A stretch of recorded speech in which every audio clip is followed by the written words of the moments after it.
बताना मत किसी को। राम ने कहा नहीं, मैं कोई बात छुपा के नहीं रख सकता, मैं गुरुओं को बता सकता हूं। सीता ने कहा गुरु को बता देना।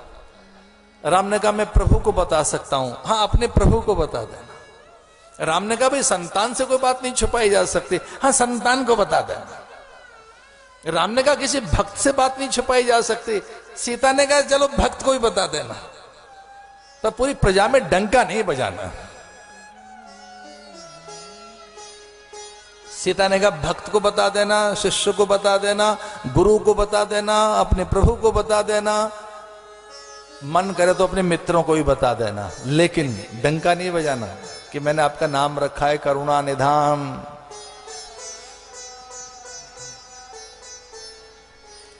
और जब रावण और सीता के संवाद हो रहे थे, जिसमें सीता इतनी आहत हो गई कि वो चिता बनाने लगी, सूखी लकड़ियां बटोरने लगी और त्रिजटा से कहती हैं कहीं से आग ला, और मैं चिता बनाकर भस्म हो जाती हूं। और जब आग कहीं से नहीं मिली तो वो तारों से आग मांगती हैं।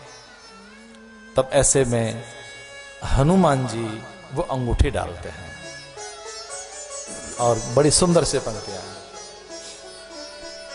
सुनो रे राम कहानी, सुनो रे राम कहानी, राम कहानी, सुनो रे राम कहानी, कहते सुनत आवे,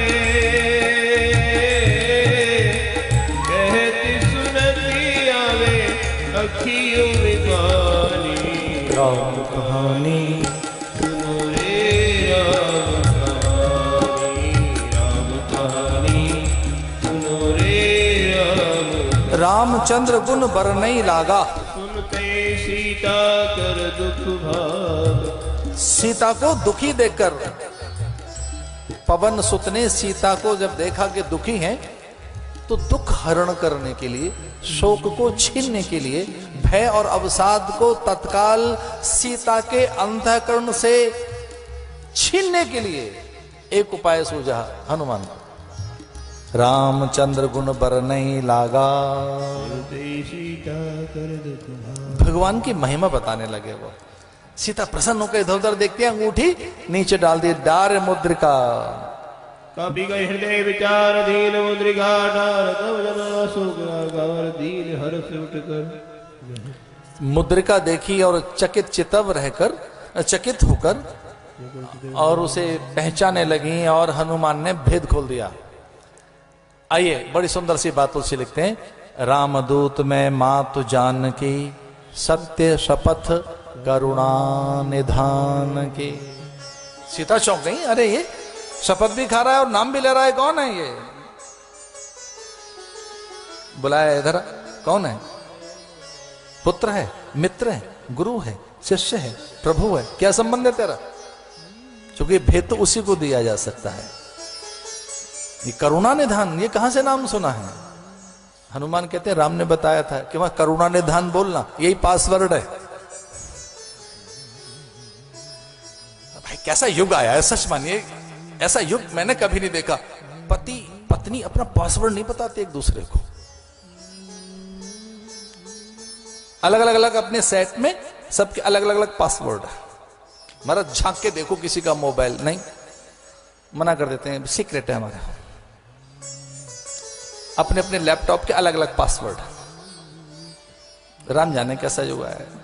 वो कहते हैं प्राण ले लो, पासवर्ड नहीं दे सकते, पासवर्ड नहीं मिलेगा, प्राण ले लीजिए, प्राइवेसी इतनी चाहिए। हनुमान को बताया राम ने कि यही पासवर्ड है।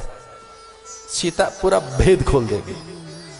बस तू सौगंध खाते हुए कहना कि मैं शपथ खाकर कहता हूं कि मैं राम का दूत हूं, रामदूत में मातु जानकी, सत्य शपथ करुणा निधान की। मैं करुणा निधान की शपथ खाकर कहता हूं मां, मैं उनका दूत हूं। वो दूत बताता है, और जानकी को पता है क्या लगा? ये दूत नहीं है, ये पुत्र है, औरस पुत्र।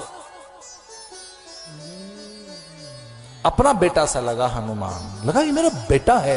ये एक परसेप्शन है हनुमान का, ये हनुमान का देखने का ढंग है सीता को, कि सीता किस ढंग से उन्हें दिख रही है। वो इतना कहते हुए संकोच में कहता, मां मैं दूत हूं, रामदूत, मैं मां तो जानकी, मां कहा जैसे ही, और लगा कि मेरी मां सामने खड़ी है, अंजना है। सीता को भी ऐसे ही लगा कि मेरा बेटा है, मेरा खुद का बेटा, औरस पुत्र है, मेरा जाया है, ऐसा लगा हनुमान को देखकर, और बौछार कर दी उन्होंने वरदान की।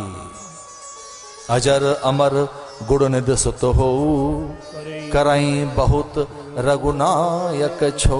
अजर अमर, सीता को यहां से लगा के तू बूढ़ा नहीं होगा, अजर, तू कभी बूढ़ा नहीं होगा, तेरी कोई चीज नहीं मरेगी, अमर। और अजर, अजर अमर तो बहुत हैं, गुण निधि, और गुण निधि भी बहुत हैं, पर बेटा कोई नहीं है तेरे जैसा। गुण निधि सुत हो, मेरा बेटा बने तो। करें बहुत रघुनायक छो। एक जो बहुत नन्हा सा बालक होता है, उसकी नाक से नाक लगा रहे हैं, कभी उसका माथा सहला रहे हैं, कभी अंक में, कभी हथेली पे चुंबन जड़ रहे हैं, और कभी तोतरी बात उससे कह रहे हैं। वो कुछ जानता नहीं, सुनता नहीं, समझता नहीं, लेकिन आप उससे बातें कर रहे हैं एक नन्हे से बालक से।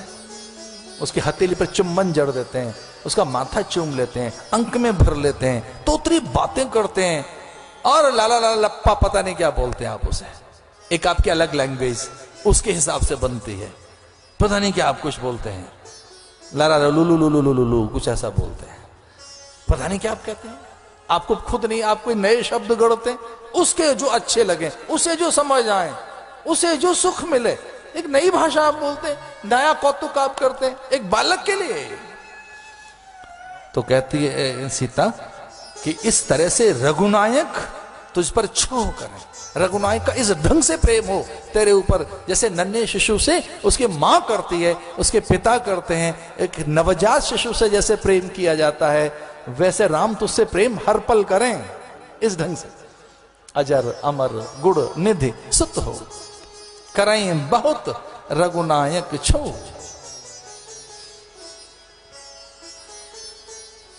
फिर बाकी चीजें तो बात की हैं, इतना सब मिल गया मां से। फिर मां है तो मां को देखकर तो स्वाभाविक भूख लगती है, मां का अर्थ ही है कि कुछ देगी।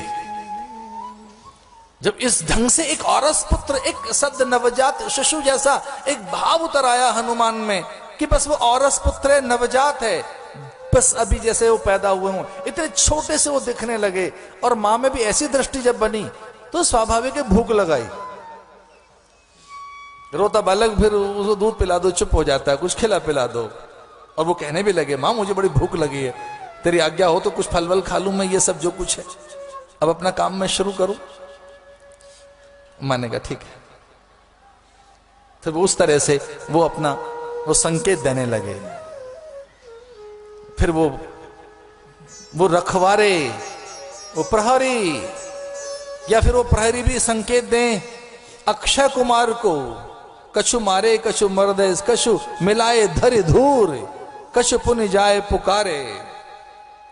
वो मरकट सामान्य नहीं है। अक्षय कुमार का वध और उसके समाचार से विचलित होना, रावण का, मेघनाथ का भेजना, ब्रह्मास्त्र में उनका बंध जाना, सम्मान करना मर्यादाओं का, कि कैसे सामना तो हो मेरा हनुमान रावण से, और उनकी पूरी लंका को जलाकर लौटना। उलटे पुलटे लंका सब जारी, पूरी लंका ध्वस्त हो गई, पूरी लंका का संतुलन बिगाड़कर, उनके सारे सुरक्षा चक्र को भेद कर, उनके सारे योद्धाओं को चकमा देकर, पूरी लंका में लपटों का साम्राज्य, पूरी लंका में भीषण अग्नि। अभी परसों कोई माता मुझसे पूछ रही थी, वो काफी भीड़ ऊपर आ जाती है, कभी कभी बड़ा अच्छा लगता है। कोई मेरे एक मित्र सन्यासी कह रहे थे कि स्वामी जी आपके पास भीड़ बहुत रहती है। तो मैंने कहा ना, मेरे भक्तों को भीड़ कहकर उनका अनादर मत करो, वो भीड़ नहीं है, वो भक्तों का समुदाय है। भीड़ तो स्टेशन पर मिलती है। मैंने कहा भक्तों को भीड़ मत कहिए, ना ऐसा ना करें, हमारे पास भीड़ नहीं आती, भक्त आते हैं। तो उनका अनादर न करो। एक एक व्यक्ति के पास जाने का मन हो मेरा, ऐसा करता हूं मैं कि लोग द्वार पर खड़े, आज तो बहुत ही बेचैनी रही मुझे, बहुत ज्यादा। आज तो जैसे मैं अपने रूम में गया तब से मेरे कुटिया के आसपास कुछ परिक्रमा और कुछ शुरू कर दी, माताओं बहनों धूप में खड़ी हैं वो। तो एक बार तो मन हुआ मैं बाहर निकलूं और उनको समझा दूं सब लोगों को, जाइए नीचे। पर कई बार भक्तों का उत्साह भी आनंदित करता है। मैंने कहा अवधेशानंद, ये दिन में सोने का और आराम करने का समय नहीं, बाहर भक्त धूप में तप रहे, माला ले ले, बैठ जा अंदर। तो कई बार बाहर की भीड़ भी या भक्तों का समुदाय भी बड़ा प्रेरित करता है। बस ये सुनने वाली बात है, बड़ी अद्भुत बात है कि कोई माता मुझसे पूछ रही थी कि महाराज सपनों का भी कोई सच होता है क्या। परसों की घटना है, कोई एक माता जी आई, कहने लगी कि हमको सपनों का सच जानना था, सपने सच्चे होते हैं क्या। तो मैं उनको वो तो उत्तर नहीं दे सका उस समय, पर हाँ रामायण को आधार बनाकर कहना चाहूंगा कि कई बार सपने भी सच तो होते हैं। कई बार क्योंकि त्रिजटा को सपना आया था और त्रिजटा ने ये निशाचरियों से सपना अपना बांटकर बताया था कि सीता को त्रास मत दो, सपने बानर लंका जारी। वो एक बंदर आया है और वो लंका को जलाकर चला गया है। ये देखना मेरा 3-4 दिन में सपना सही हो जाएगा। रामायण में 3 लोगों को सपने आए हैं। एक तो कौशल्या को सपना आया, वो सच हो गया। जब लक्ष्मण को शक्ति लगी है। एक भरत को सपना आया।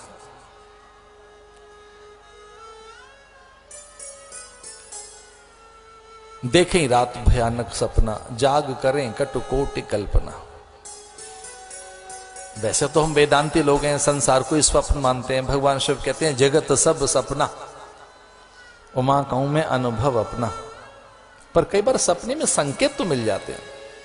त्रिजटा को स्वप्न में संकेत मिल गया, कोई बानर आएगा और देखना लंका जलाकर चला जाएगा। और ऐसे सपने बहुत जल्दी मेरे सिद्ध होते हैं। स्वप्न विज्ञान ये कहता है कि सपना खुलने के बाद, सपना देखने के बाद आंख खुल गई है तो फिर सपने का कोई सच नहीं। भोर के सपने और उसके बाद फिर से आपकी आंख लग जाए, कुछ स्वप्न विज्ञानी कुछ ऐसा लिखते हैं।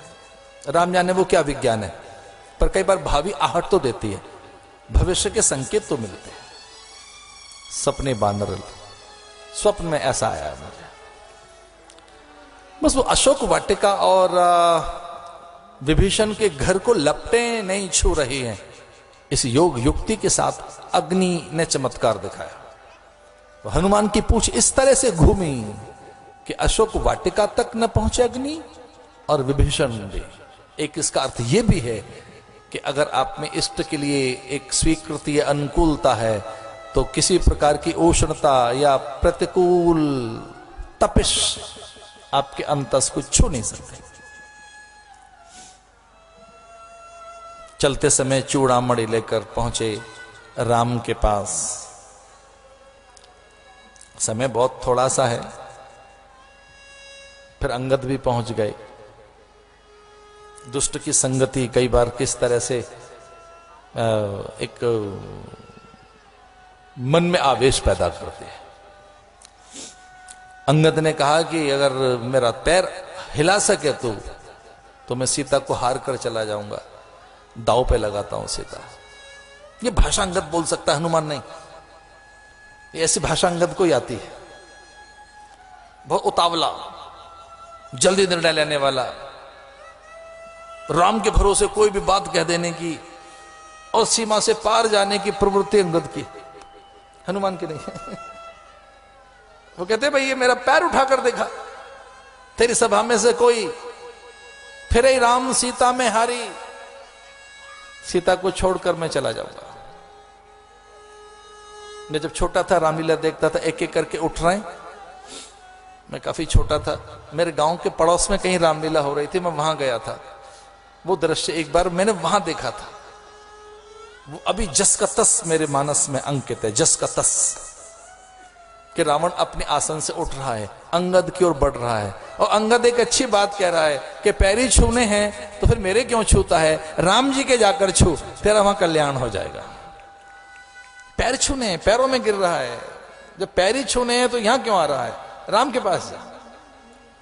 युद्ध का बिगुल बज जाना, रणभेरियां दुंदुभी, पुरुषार्थ इस हद तक कि राम सेतु पत्थर तैरने लगे। उस पुरुषार्थ में सबका सहकार, और कई बार ऐसा हुआ है सामुदायिक चेतना ने, सामुदायिक उद्यम, सामुदायिक जो एक समष्टि संकल्प है, वो भारत में कई बार देखने को मिलता है। हम कुंभ में देखते हैं समष्टि संकल्प, सब एक साथ स्नान करने जा रहे हैं। एक समष्टि उपासना, एक सामूहिक उपासना में बड़ा बल है। हमारे मुस्लिम भाई एक साथ प्रार्थना करते हैं, एक बड़ा बल सामुदायिक उपासना। वो समूह में एक बार उपासना कर रहे हैं, एक लंबी कतार, कई बार दूर दूर तक बैठे होते हैं वो। अभी पिछले दिनों हमारे आश्रम में ही कोई, मैं सांझ को भ्रमण करता हूं और मैं अपने बगीचे में घूम रहा था, तो मैंने देखा, मेरे साथ एक दो मेरे पार्षद थे, हमने देखा कि रोजे के दिन चल रहे हैं और वो नमाज कर रहा है। कुछ मजदूर आश्रम में लगे हुए थे, कुछ काम चल रहा था कुछ और, तो वो सांझ को पंक्ति में वहां प्रार्थना कर रहे हैं। मुझे बड़ा अच्छा लगा। मृत्युंजय महादेव के पास में और सजदा की जा रही है, इबादत की जा रही है, मुझे काफी अच्छा लगा। लंबी कतार में सामूहिक उपासना, सामुदायिक उपासना। आइए मैं आपको दिखाता हूं, ये 3 बार उपासनाएं हुई हैं। एक हुई है वहां सतयुग में समुद्र मंथन, सामुदायिक उद्यम, सामूहिक उपासना। वो संगच्छद्वम वहां दिखाई देता है, संवदद्वम वहां दिखाई देता है, या फिर वो द्वापर में दिखाई देता है कि किस तरह से गोवर्धन उठ गया। प्रिय बंधु मेरे संकेत समझना, अधिक लोग कहीं इकट्ठे हो जाएं किसी शुभ कार्य के लिए, निसंदेह पूरा होता है। किसी शुभ कार्य के लिए अगर आप खड़े हो गए तो फिर कार्य की सिद्धि होगी। और खड़े हो गए, पत्थर पाटने समंदर की छाती पर। गिलहरी राम को दिखाई देती है, केवल राम को दिखाई देती गिलहरी, वो लक्ष्मण को नहीं दिखी, वो किसी बड़े व्यक्ति को नहीं दिखाई दी। छोटे लोगों का श्रम, उनका सहयोग, उनका सहकार, उनकी आहुति, उनके अंश बहुत बड़े आदमी को दिखाई देगा। बड़े आदमी का अर्थ है बहुत बड़े अगर आप हो गए तो इसका अर्थ एक यही है कि छोटे व्यक्ति की आहुति भी आपको दिखाई दे, एक छोटे व्यक्ति का प्रयास, एक छोटे व्यक्ति का अंश, उसका योगदान, उसका सहयोग, उसका सहकार आपको दिखाई दे, तभी आप बड़े हैं। राम ही हैं जो गिलहरी को देख लेते हैं। लक्ष्मण को कहते हैं जरा गिलहरी तक जा, वो गिलहरी क्या कर रही है देख। गिलहरी का अर्थ है ये प्रतीक है, बिंब है। एक गिलहरी माने एक सिंबॉलिक कथा है, ये तो प्रतीकात्मक कथा है। एक गिलहरी एक सिंबॉलिक, राम कहते हैं देखना क्या है, वो कर क्या रही है। एक गिलहरी जाती है और पानी में डुबकी लगाती है, गीली होती है, बालू में लौटती है और अपने शरीर पर बालू लपेटकर और पुल पर डालती है, फिर पानी में जाती है, गीली होती है, बालू लपेटती है, फिर पुल पर झाड़ देती है। बार बार पानी में जाती है, खुद को गीला करती है, बालू में लौटती है और अपने शरीर पर बालू लपेटती है, पुल पर झाड़ देती है, बार बार ऐसा करती है। लक्ष्मण से कहा जरा जाना गिलहरी से पूछ कर आना कर क्या रही है। लक्ष्मण वहां गए, गिलहरी ने अनसुना कर दिया। गिलहरी पता है क्या कहती है, जो हमारी भाषा है आज के लोगों की, हम बड़े बिजी हैं। जो बिल्कुल बिजी नहीं है वही कहते हैं हम बड़े बिजी हैं। अरे भैया पहले इजी हो और बिजी होने का मतलब समझिए आप, हम बहुत बिजी हैं। ऐसे कोई जब ये 70 के दशक में एक इंपोर्टेड शब्द आया, बाहर से हम आयातित करते हैं शब्दों को, 65-70 में ये शब्द आया था, तब उससे पहले नहीं था भारत में। फिर बहुत तेजी से चला 70 के दशक में, मूड खराब हो गया है हमारा। उन दोनों बहुत मूड खराब हुए लोगों के, हमारा मूड खराब है जी। 70s में मूड खराब होता था लोगों का, फिर हमने बहुत तरक्की की, मूड तो फिर खराब नहीं हुआ। फिर पता है क्या हो गया, बहुत टेंशन है, बहुत टेंशन है। फिर बहुत टेंशन आ गई हम सबको। उसके बाद में फिर और थोड़ी सी तरक्की की हमने, और अभी फिर पता है क्या है, टेंशन और मूड तो पता नहीं कहां गया है। कहते हैं डिप्रेशन है जी हमको, तो काफी बहुत स्ट्रेस है, बहुत डिप्रेशन है, हम बहुत बिजी हैं, बहुत स्ट्रेस है, बहुत डिप्रेशन है। अच्छा लगता है। दूसरे क्या कहेंगे, इतना पिछड़ा हुआ आदमी गया भी, तो इसको डिप्रेशन नहीं होती, इसको स्ट्रेस नहीं होता। बड़े लोग कहते हैं बार बार हमको टेंशन हो जाती है, अभी टेंशन है, बहुत डिप्रेशन, बड़ा स्ट्रेस है। स्ट्रेस आउट करने कहां जाए, चिल करने के लिए कहां जाए। मुझे हृदय से क्षमा करना, एक बच्चे से मैंने पूछा, भैया रात को 4 बजे क्यों सोता है? उसने कहा 2-3 बजे तक तो नींद नहीं आती, 4 बजे चिल करता हूं, स्ट्रेस आउट होता है, 5 बजे नींद आती है। जनाब 4 बजे उठते हैं दिन में। स्ट्रेस आउट करना है अपने को, स्ट्रेस बहुत है, दिन में स्ट्रेस हो जाता है, स्ट्रेस आउट करना है, चिल करना है, अच्छा लगता है। हम जग रहे हैं रात को। ये बड़े नगरों की व्याधियां हैं, महानगरों की। वो कहती है मैं व्यस्त हूं, राम को जाकर बता देना, राम से जाकर कह दो मैं व्यस्त हूं। राम खुद पहुंचे पुल के ऊपर, उसको पकड़ लिया गिलहरी को, हाथ में चूमने लगे, एक हाथ से ढक दिया। पूछने लगे गिलहरी क्या कर रही है? अरबों वर्ष लग जाएंगे, पता नहीं कितने करोड़ों साल लग जाएंगे, जितना तू इसमें डाल रही है बालू, इतना सा, ये पुल कब तक बनकर तैयार होगा? इतने से मैं बालू में, इतने बालू में कब तक पुल बनेगा?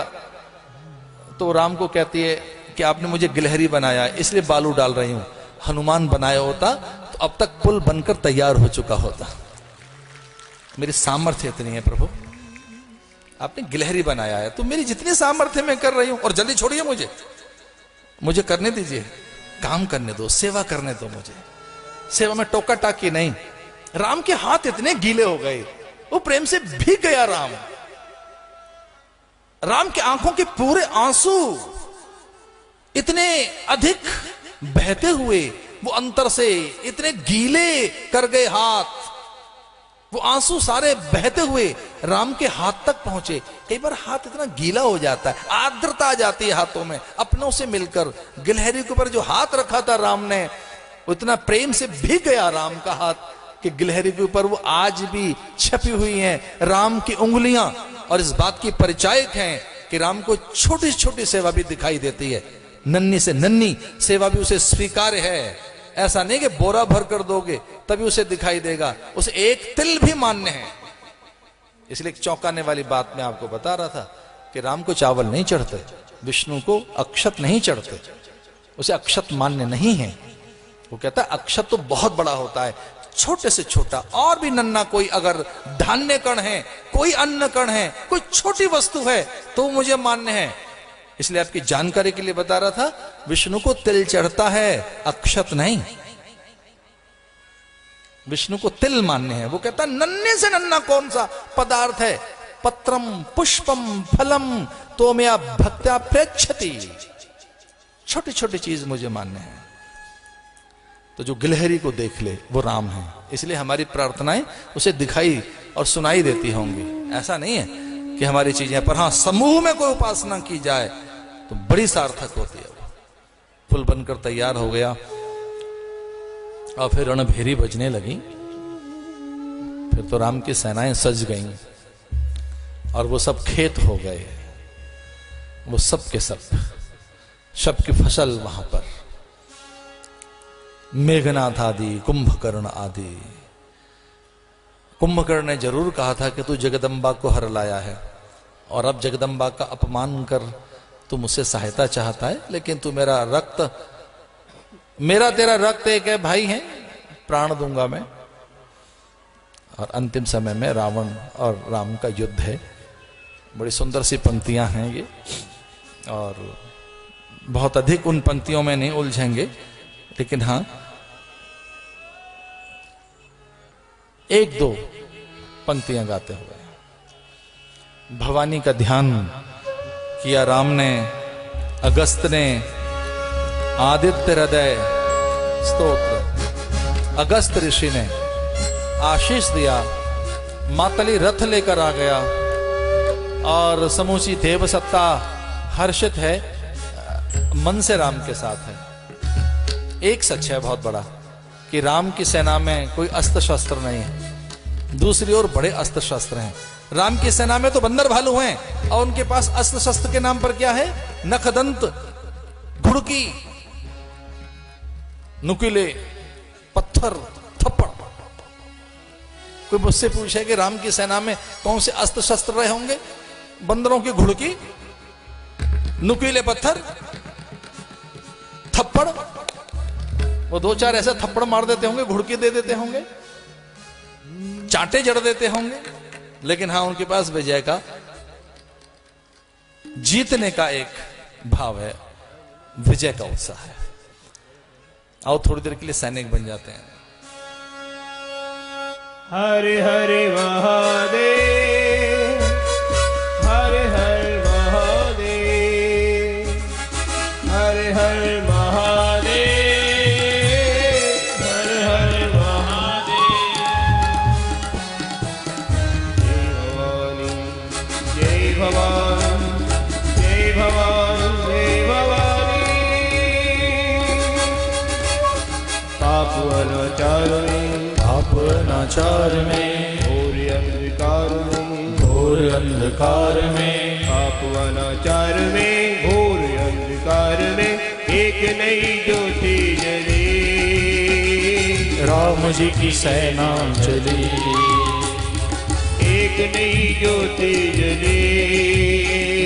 राम जी की सेना चली। हरे हरे महादेव, हरे हरे महादेव, हरे हरे महादेव, हरे हरे महादेव। राम और रावण की सेना में अंतर इतना है कि रावण के पास में अस्त्र शस्त्र हैं और राम के पास चरित्र है। रावण रथी विरथ रघुवीरा, सौरज धीरज तई रथ चाका, सत्यशील दृढ़ ध्वजा पताका।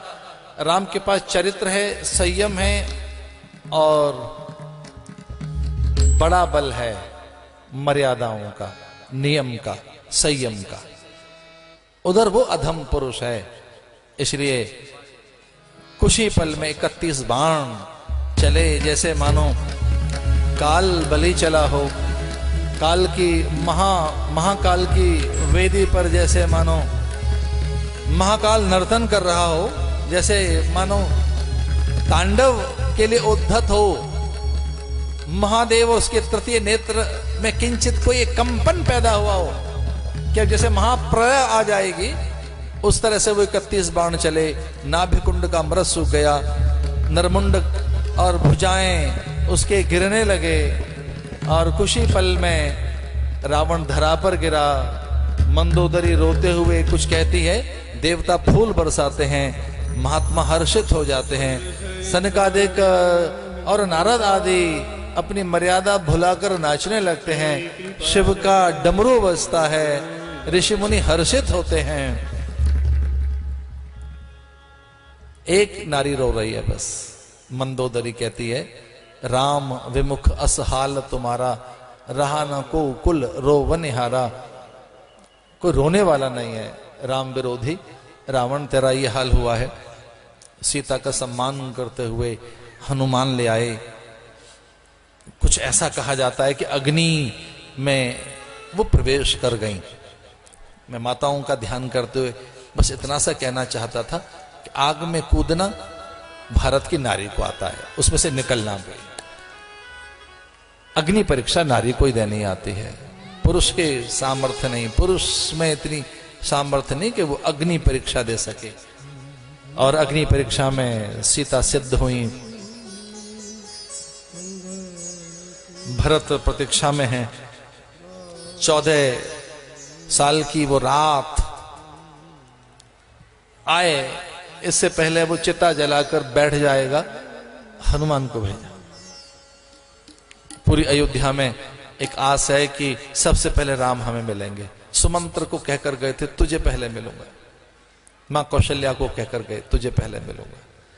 गुरुजनों को ऐसी आस है कि राम हमें पहले मिलेंगे। प्रजा में ऐसा विश्वास है कि राम हमें पहले मिलेंगे।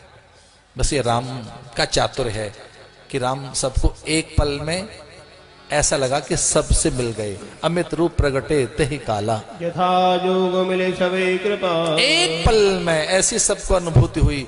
गुरु को लगा पहले मुझे मिले, माताओं को लगा पहले हमें मिले, सुमंत्र को लगा पहले मुझे मिले, भरत का तो ऐसा विश्वास है कि राम सबसे पहले मुझे मिले।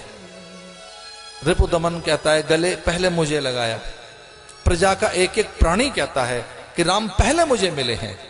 बस मुझे आपसे ये कहना है कि थोड़ी सी आपको ऊंचाइयां मिली हों, समाज की सेवा करने का अवसर हाथ लगा हो, कहीं किसी समूह का नेतृत्व तो आप कर रहे हो, तो आपके अधीनस्थ और सहयोगी, आपके अनुयायी, आपके प्रशंसक, अथवा जो आप में वचनबद्ध प्रतिबद्ध आप में संबद्ध हैं, अथवा जो आपके समर्थक हैं, अथवा जो आपके आसपास हैं, उनको ऐसा लगे कि आप उनके पास हैं और कोई नहीं। अपने पास होने का उन्हें एहसास कराइए। एक मीठी सी नजर दीजिए, एक मीठी सी दृष्टि दीजिए, अपने आसपास के प्राणी को अपनी विद्यमानता का आभास कराइए, एहसास कराइए। और राम ने वो एहसास कराया। प्रत्येक प्राणी को लगा कि राम मुझे पहले मिल गए हैं। क्षण में सबे मिले भगवान, उमा मरम ये काहू न जान। भगवान शिव कहते हैं अरे पार्वती, ये किसी को पता नहीं लगा कि एक पल में राम सबको कैसे मिल सकते हैं। भैया प्रेम में मिला जा सकता है, प्रेम में 25 से नहीं 50 से किया जा सकता है। मोह तो कुछ लोगों से होता है, प्रेम तो सबसे किया जा सकता है। बहुत ही आनंद के साथ ये बात कहनी है मैंने कि ये 7 दिन ऐसे निकल गए राम कथा में। हर बार की कथा का ढंग निराला होता है। मैं तो साल में 2 या 3 बार कथा कहने का अभ्यासी हूं, ज्यादा आयोजन हम करते नहीं। पर हाँ, आदरणीय ठाकुर जी, ठाकुर हरबंस सिंह जी और उनकी गृह स्वामिनी और उनके भाई दोनों, उनके फिर बच्चे, उनके आगे बच्चे और उनके आप सब लोग, सचमुच मुझे ऐसा लगा कि मैं अयोध्या में हूं। मुझे बड़ा आनंद आया यहाँ पर। आपकी एकता, परिवार की एकता, परिवार का प्रेम, सबके लिए सद्भाव, कुछ ऐसा ही है। कुटी का अद्भुत निर्माण। कुंभ से निकलने के बाद जैसे तैसे मैं कुंभ को भूलने का प्रयास कर रहा था कि मन में से कुंभ निकालूं, लेकिन फिर से ठाकुर हरबंस सिंह जी और उनके सहयोगियों ने एक नए कुंभ में मुझे बैठा दिया। यहाँ पर फिर से वैसी कुटियां हैं, वैसी व्यवस्थाएं, वही संत, फिर वैसे ही भक्तों का समूह। बहुत कुछ आनंदित कर देने वाला था। निकट से खेत खलियान देखे, ईख देखी मैंने निकट से, दूर से पहाड़ी, टेकरियां, पगडंडियां, दूर से भक्तों का आना, चिलचिलाती धूप में, भयंकर धूप में 2-3 बजे से लंबी कतारों का लग जाना। ये उनकी सद्वृत्ति, उनकी सरलता और प्रजा के प्रति उनके अत्यंत प्रेम का परिचय है। ठाकुर हरबंस सिंह जी के प्रेम का परिचय है कि दूर दूर से लोगों का इस ढंग से आना। मेरा इसी बीच में दिघौरी पूज्य शंकराचार्य जी की जन्मस्थली जाना, संतों के बीच यहाँ रहना, अद्भुत अनुभव है, अद्भुत। वो शब्दों में नहीं कहे जा सकते। मैं इतना कहना चाहता हूँ कि शिवनी, छपारा, मंडला, जबलपुर और ये आसपास की पूरी पेरीफेरी जहाँ से आप सब आए हैं, ये भूले नहीं जा सकते इस तरीके का प्रेम। आप सबकी आस्था, आपका अनुराग, आपका समर्पण बड़ा अद्भुत है। और उसके प्रति बहुत अधिक आदर के साथ ये मैं कहना चाहता हूं कि भगवान सिंहासन पर बैठे इससे पहले कि गुरुदेव वशिष्ठ उनके मस्तक पर तिलक जड़ दें और फिर वो राम राजा बन जाएं, उससे पूर्व में ये कहना चाहता हूं कि आपकी ये नगरी, आपका आसपास, यहाँ भी राम राज्य आए, सब प्रकार की अनुकूलताएं रहें, यहाँ भी धन धान्य से भरपूर आप रहें, अतिवृष्टि अनावृष्टि यहाँ ना आए, आप सबका मंगल हो। इस महाकौशल का, इस मध्य प्रदेश का, इस पूरे देश का, इस पूरे संसार का। हम सन्यासी भोर में ऐसे ही कुछ गीत गाते हैं, सर्वे भवन्तु सुखिनः सर्वे सन्तु निरामया आत्मवत् सर्वभूतेषु सर्वभूत हिते रता। हमने ये सीखा है, हमने केवल यही सीखा है कि सबके लिए जीना है, सबके साथ रहना है, सब अपने हैं, कोई पराया नहीं हो सकता। न जाति से कोई बड़ा है, न किसी और बात से कोई श्रेष्ठ है। हमें समता का पाठ सिखाया गया है।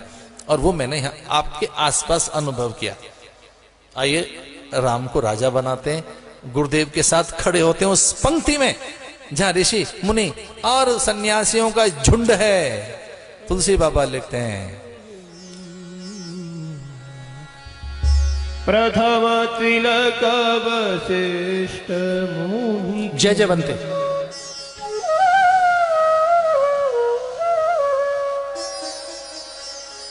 प्रथम तिलक वशिष्ठ मुनि की ना, प्रथम तिलक वशिष्ठ मुनि की ना, प्रथम तिलक वशिष्ठ मुनि के ना, प्रथम तिलक वशिष्ठ मुनि की ना, पुन सब विप्रन आयुष दीना, पुन सब विप्रन आयुष दीना।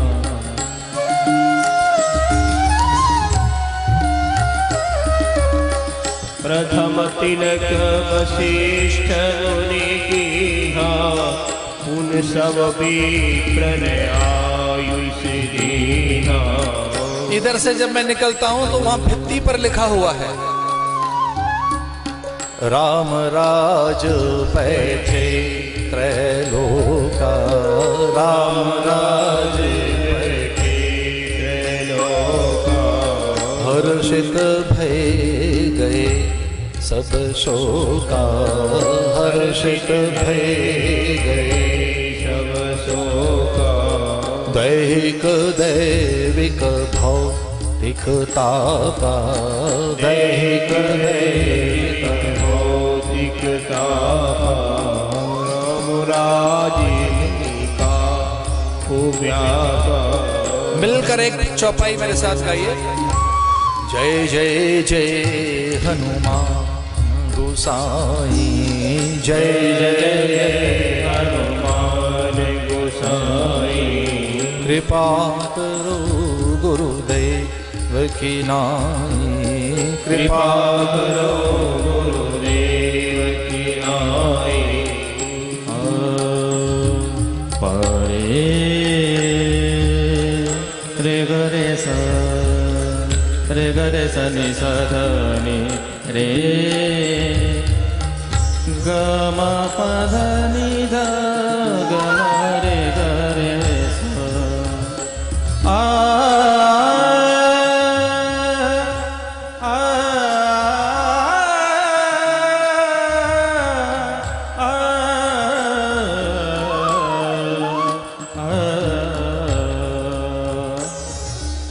राम राज बैठे त्रैलोका, राम राज बैठे त्रैलोका, हर्षित भय गए सब शोका, हर्षित भय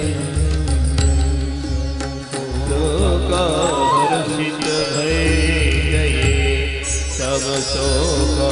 दैहिक दैविक भौतिक तापा, वो त्रिविध ताप, आदि दैविक आदि भौतिक आध्यात्मिक कोई क्लेश नहीं रहा। राम जैसे ही राजा बने, पूरी धरा पर सुशासन आ गया, लोक मंगल, और फिर कहीं किसी में अभाव नहीं। राम का आगमन, राम की उपस्थिति, राम का एहसास ऐसा ही है कि जब उसमें कोई अभाव नहीं रहता। यहाँ का मंगल हो, कथा का विस्तार तो कितना ही किया जा सकता है, पर हर कथा अपने ढंग से अलग ढंग से होती है। हरि अनंत, हरि कथा अनंता, वो अनंत है। नमोस्तु अनंताय सहस्त्र मूर्तये सहस्त्र पादा शिशिरोर्वाहवे सहस्त्र नामने पुरुषाय शाश्वते सहस्त्र कोटि युग धारणे। कोई एक नहीं, अनेक विधियां हैं। रामायण सतकोटि अपारा। राम अपने में, राम कहना ही अलग ढंग की एक विधि है, उसको अलग अलग ढंग से कहा गया है। मैं बहुत ही आनंदित होकर राम कथा के ये जो प्रवाह है उसकी पूर्णता की ओर बढ़ रहा हूं, बहुत ही विश्वास के साथ कि आपका लोक मंगल हो। मैं फिर से आदरणीय ठाकुर हरबंस सिंह जी के शुभ संकल्प की प्रशंसा करते हुए कि उनसे बड़े कार्य हों, सत्कार्य हों, शुभ कार्य हों, लोक मंगल की दिशा में उनकी ऊर्जा और उनके आसपास के लोगों का जीवन लगे। और ऐसे उनके लिए बहुत सी शुभकामनाएं और आप सबके लिए करते हुए अपने शब्दों को विराम देता हूं।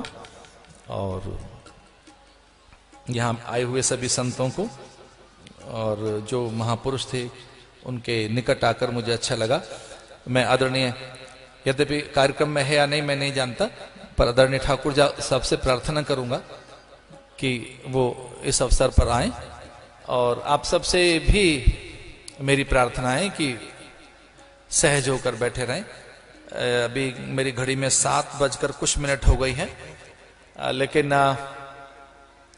जिस दिन समय का भान ज्ञान ध्यान न रहे वो दिन कथा का समापन का दिन कहा जा सकता है। तो ऐसा कुछ है, मन में उल्लास, और भगवान की आरती करेंगे। और मैं अपने शब्दों को विराम दे रहा हूं, गुरुजनों को प्रणाम करते हुए, ऋषि मुनियों को फिर से बार बार नमन करते हुए, गुरु सत्ता का वंदन करते हुए। ओम पूर्णमदः पूर्णमिदं पूर्णात् पूर्णमुदच्यते पूर्णस्य पूर्णमादाय पूर्णमेवावशिष्यते। ओम